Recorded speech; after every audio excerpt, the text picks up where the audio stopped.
చిన్నపిల్లల్లో జ్వరంతో వచ్చే ఫిట్స్ ఇది ఫెబ్రైల్ సీజర్స్ అంటారన్నమాట. ఫెబ్రైల్ అంటే ఫీవర్ అని, సీజర్స్ అంటే ఫిట్స్ అని. ఫీవర్ తో వచ్చే ఫిట్స్ ని ఫెబ్రైల్ సీజర్స్ అంటారన్నమాట. మెదడు ఇన్ఫెక్షన్ వచ్చే ఫిట్స్ వేరు, ఫీవర్ తో వచ్చే ఫిట్స్ వేరు అనమాట. ఇప్పుడు మెదడు ఇన్ఫెక్షన్ పేషెంట్స్ కూడా జ్వరం అనేది వస్తుంది, కానీ తలలో వాళ్ళకి ఇన్ఫెక్షన్ ఉంటుంది అనమాట. కానీ ఈ ఫెబ్రైల్ సీజర్స్ పేషెంట్స్కి మెదడు ఇన్ఫెక్షన్ ఏమి ఉండదు, అంటే ఓన్లీ ఫీవర్ వల్ల వచ్చే ఫిట్స్ని మనం ఫెబ్రైల్ సీజర్స్ అంటాం.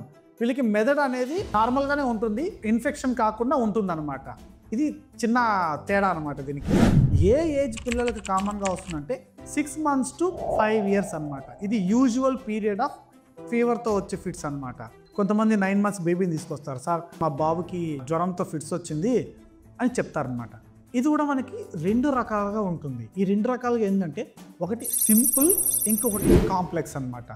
సింపుల్ అంటే ఎప్పుడో ఒక్కసారి 24 గంటల్లో ఒక్కసారే ఫిట్స్ వచ్చింది. ఆ ఫిట్స్ కూడా కొన్ని సెకండ్ల నుంచి ఒక 15 నిమిషాల లోపల వరకు ఉంటుందన్నమాట.